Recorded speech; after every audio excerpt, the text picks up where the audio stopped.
Hello again, I'm Benjamin Edwards, and this is episode 2 of my Lone Star Interplanetary Kolonization career save in Kerbal Space program. Now, since my last episode, I built this little guy. Basically, all he's designed to do is run around the Kerbal Space Center, and using the Science Here Now mod is just collect the various science that's available from the different biomes at the KSC. Each of the buildings, the astronaut complex, the spaceplane hangar, the vehicle assembly building, all have their own biomes that you can collect science from. So using the Science Here and Now mod, I can just go through and more easily collect that and still find out exactly what I need to collect as far as science and how much science I have left. Because as you can see, collecting like the material study or the mystery goo, just one use doesn't add the full science value. You actually have to do that several times. And I can do that, but I'm not going to bore you with that right now. So we're just going to collect the temperature readings and all the science that I have. Get my crew report, and then just EVA. And I'll collect a surface sample, get some dirt, and do my EVA report. He'll hop right back into the cab, and then I'll recover the vessel.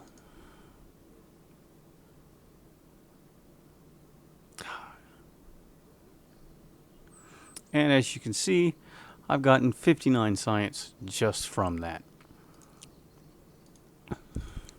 So now we'll go into our R&D building. And again, I am using the community tech tree, which is why this is so large. And I've actually downloaded another mod since the last time, called Bluedog Design Bureau. And what it does is it actually adds a bunch of rocket parts for historical rockets, such as the Vanguard, the Atlas, the Saturn programs, and then even the Mercury and Gemini capsules up to the Apollo missions. And you can even do Skylab with the newest one. So I'm just going to go ahead and get advanced rocketry and come over here and get fuel systems.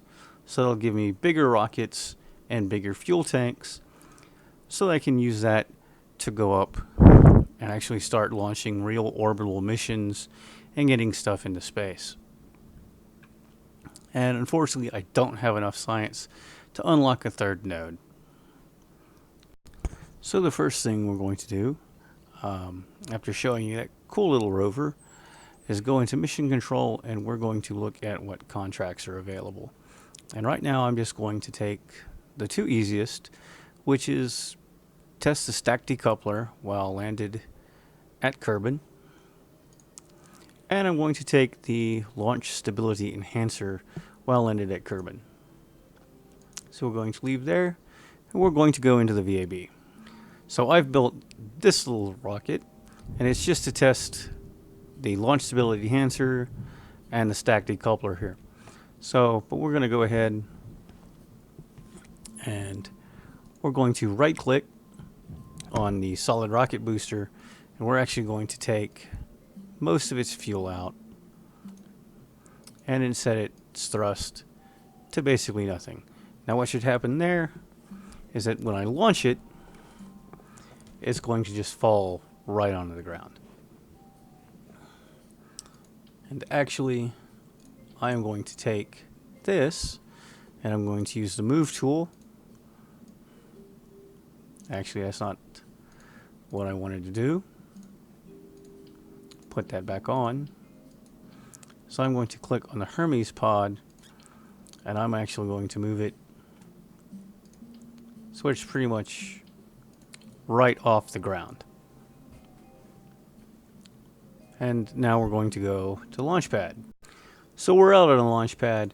We just have to test these two. So I'm going to go ahead and I'm going to hit my engine, which tests the stack decoupler.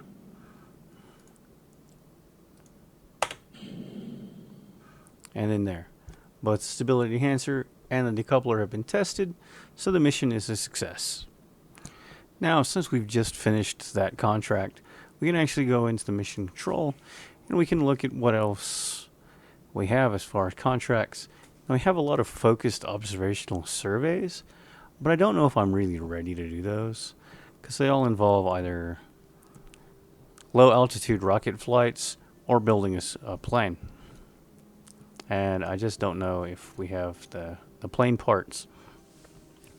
Which leaves we can ferry 2 tourists safely to their destination and back, which they're only going suborbital.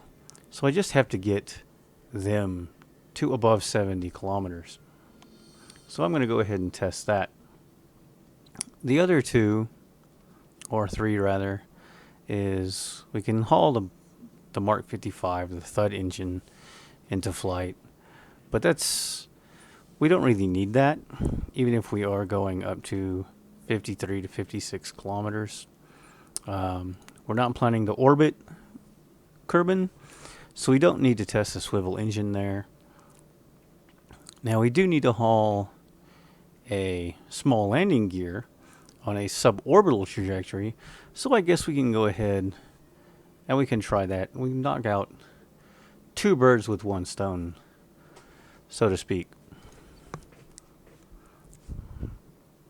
So going into the VAB, so I did already work on this, is I built the Tourist 1. It's a little saved ship. It's not very big. It's enough to get 2 Kerbals to orbit. However, we have to add something to this. We have to add a small landing gear. So I'm just going to go ahead and add that right there. We'll have it start retracted. Hopefully it's not going to mess up the aerodynamics of this craft very much. Second, what we all want to make sure we do is check your staging. So I actually had some problems in testing this because I wouldn't check my staging. So we're going to take that engine, the main liquid fueled engine, and we're actually going to move it up. So that way it doesn't activate when my decouplers toss the boosters off. So we're going to go ahead and save this and then go out to the launch pad. And here we are at the launch pad. Now I did actually have to revert flight back to the vehicle assembly building because I forgot to actually put my 2 tourists in and not my Kerbal astronauts. So staging is good. We're going to enable SAS, although I don't really need it. It's a straight up and down flight. And we are going to launch. So all we really need to do is get these Kerbals and my landing gear up to 70 kilometers. Because that's the edge of space. That'll put us on a suborbital trajectory. So our SRBs are about to run out. And there they go. So we'll go ahead and ditch those as the explosions underneath. And then we'll ignite our main engine. So we're going to come out to a map mode and click on our apoapsis. Just to make sure it stays highlighted, all we need to do is get these Kerbals and the landing gear above 70K. So I'm going to time accelerate for a little bit. And there we go. We're at 70K. So I'm going to cut off my engines. And then we're just going to accelerate until we get to our suborbital point, which is the 70 kilometers.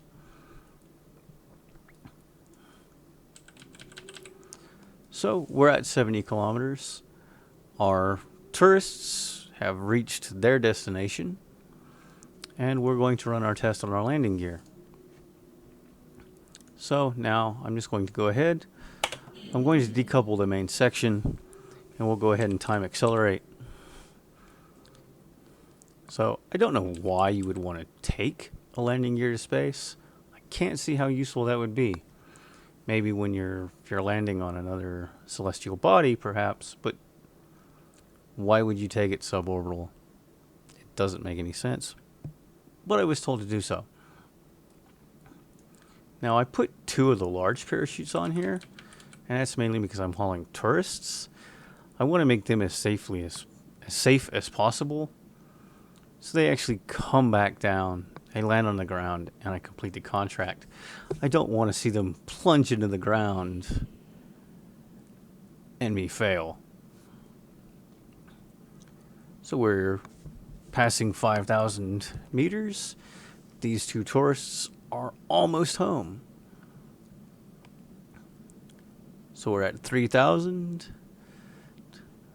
So I'm going to go ahead and pop the parachutes now because I'm coming in over the grasslands. So the altitude is a little different from sea level. It's slightly higher. And I'll go ahead and just accelerate until they come down on the ground. And they're descending at 4.5, 4.6 meters a second. So they will come back safe, happy. They'll have taken lots of pictures. Everyone will be happy.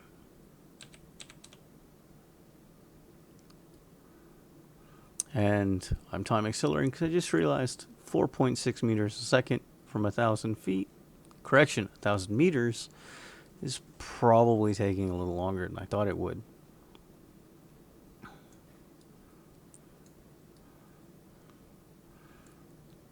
Hey, we actually had some parts left from our first stage.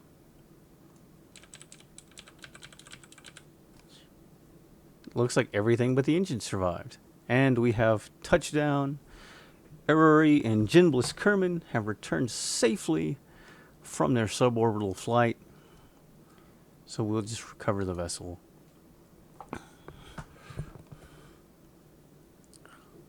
So here we are, back at KSC. We've earned some science, so I guess we did make a new record. And both of our tourists earned 1 experience. I'm not entirely sure what the experience does for a tourist. Maybe it gives me more money. So we'll come over, and we have safely brought back our tourists, and they brought back plenty of photos. And there's our landing gear and suborbital flights. So now I'm going to go into the R&D, and we'll see what we can spend our science on. At this point, I'm not really sure what I want to get. The propulsion systems have some nice things. Some RCS plates, new fuel tanks. As far as advanced construction, the cool thing about this is it has, from Bluedog Design, it has a nice 3-way, and then the top and bottom adapter, so I can actually start looking at building a space station. But that's not going to happen right now. Subsonic flight, I'm not going to do. Aerodynamics will actually give me some new wings and a new cockpit, so I might actually be able to start flying. And it does give me the new Weasley turbofan engine. So I'm going to go with aerodynamics, and we'll look at possibly completing some of those contracts. So with our 2 tourists safely back on Kerbin, we're going to go and see what kind of missions are available. So it's all observational surveys. I can haul another 2 tourists to their destination, but I'll go ahead and do 2 of these surveys. So we'll take USI launch divisions. USI, I'm running a bunch of their mods, including life support, which will come into play here, not in the too distant future, once I start sending Kerbals into orbit and then off to the Mun. So I'm going to take that one, and I'll go ahead and take this one, because again I have to take a crew report below 18,500 meters. So both require crew reports, both require just below an altitude. So really I could probably build a rover and drive out there, but I'm going to look into actually building a space plane. So we'll start out with the Mark 1 cockpit. We need liquid fuel for any aircraft. So I'll go ahead and put one of those on. And aerodynamics. See what kind of wings are available.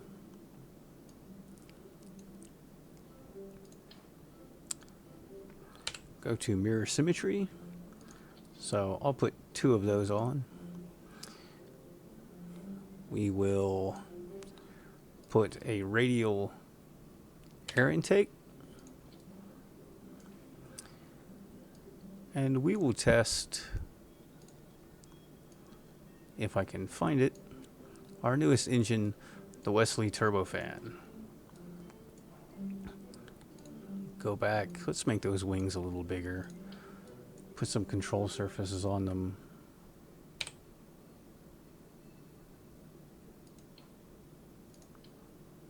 If it'll get them to actually attach. Let's see, can I put on...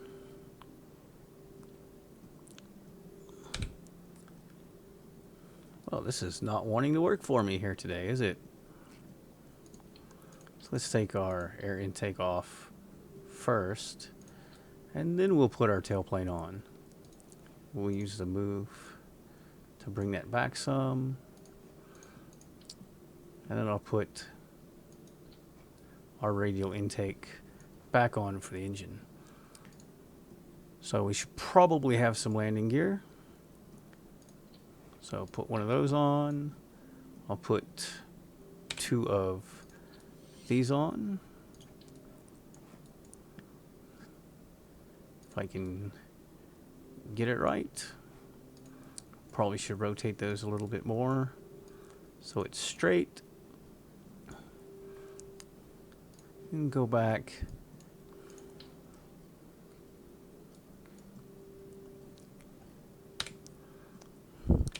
And we'll just put this aerodynamic tail fin.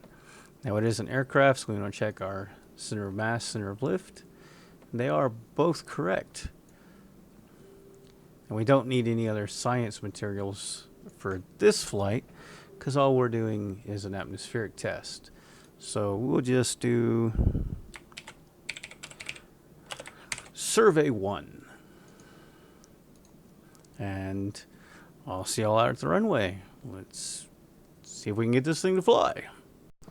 So, here we are at the runway. I'm going to activate SAS and check my staging. I actually put parachutes on this thing more because, well, in testing this, it flies really well, but I guess with like these landing gear and this engine, I don't land it very well. And obviously I don't take off very well either, because that's certainly going to make this a problem.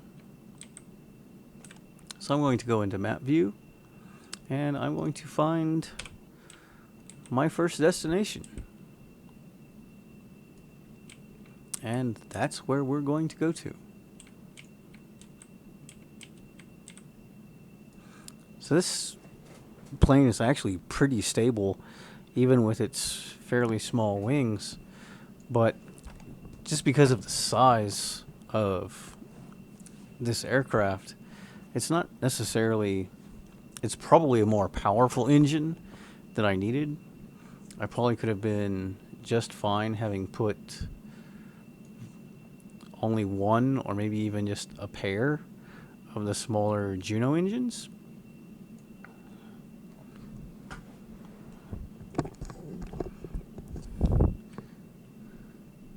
So in testing this aircraft, I actually at one point got up to 550 meters per second.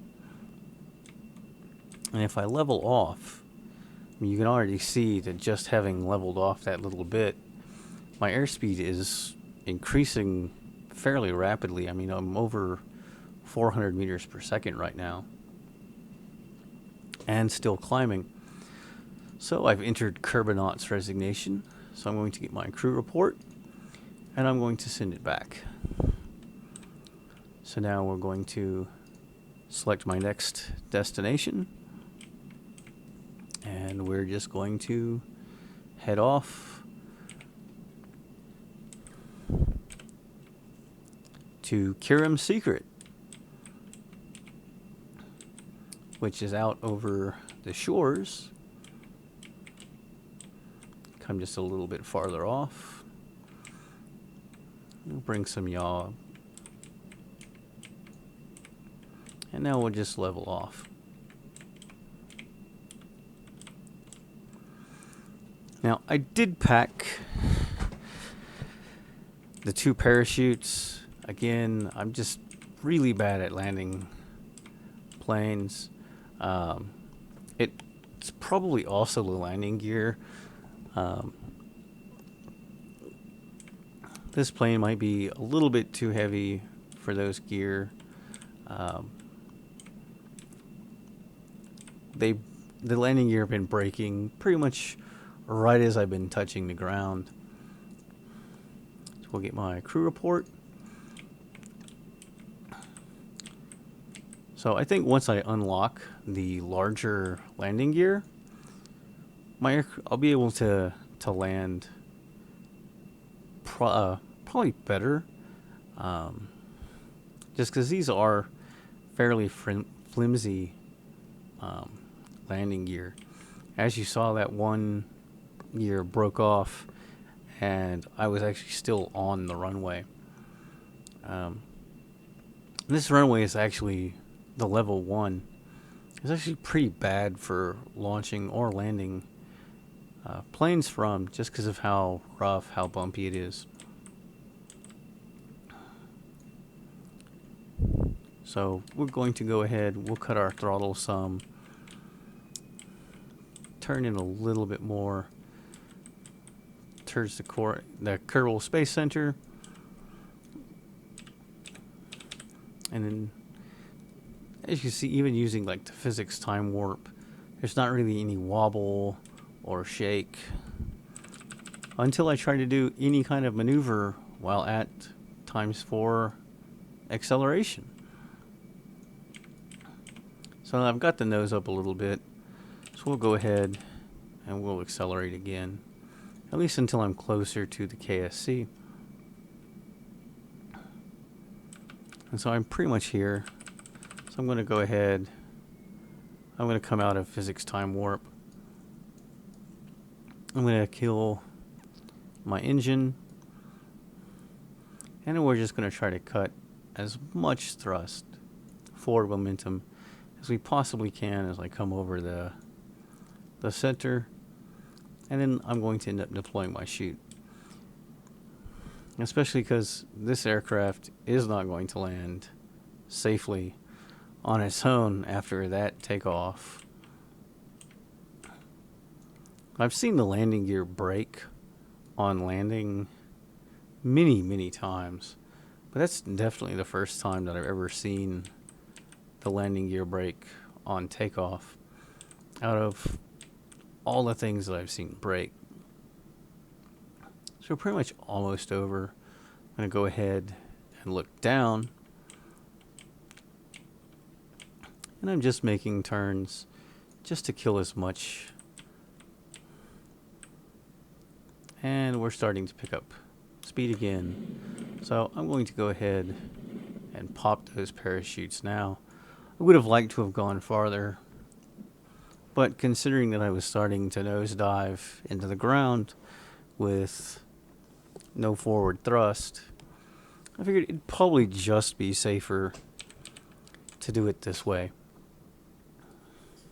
Because at least using the parachutes, I'm pretty confident that this aircraft can handle a 9-meter-per-second landing, and that Jebediah Kerman will return safely from his mission to check out these 2 areas immediately surrounding the Kerbal Space Center. So we're almost to the ground, 100 feet up. Let's see what survives. And the entire aircraft managed to survive. So at this point, I'll go ahead and I will recover our vessel. And then here we are back at the Kerbal Space Station. Hey, we're at the Kerbal Space Station. Well, I guess the planet Kerbal is in space, so you could consider the entire planet the space station. But we're at the Kerbal Space Center, and we didn't get any data from that was left in the plane, but I did transmit the crew report that I got back already, so we did already earn that science. And you can see from right here, we completed both of our observational surveys of the planet. So we'll go back into mission control and just see what there's anything else there. And there is a Rove Max Model S2 at the launch site. So that's a fairly quick, fairly easy one. So I'll go ahead and go take that. So we will go into the VAB as you see the lovely loading screen. And we are going to look for Rove Max. Well, that's a landing gear. So we're going to take our Hermes personal re-entry cab, command pod, and we're going to put a wheel on it. Just a wheel. Because that's all we actually need to do. And we're going to go launch. So here we are. So we just go over, click on the wheel, and run the test. And the flashing lights and the green check mark means we have completed our contract. And isn't it amazing how testing a wheel on the side of a command pod gives you science?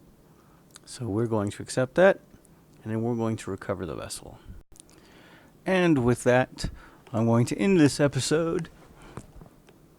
So come back next time and see just what happens in my next installment of the Lone Star Interplanetary Kolonization Career Save with Kerbal Space Program. I'm Benjamin Edwards, and always remember, check your staging.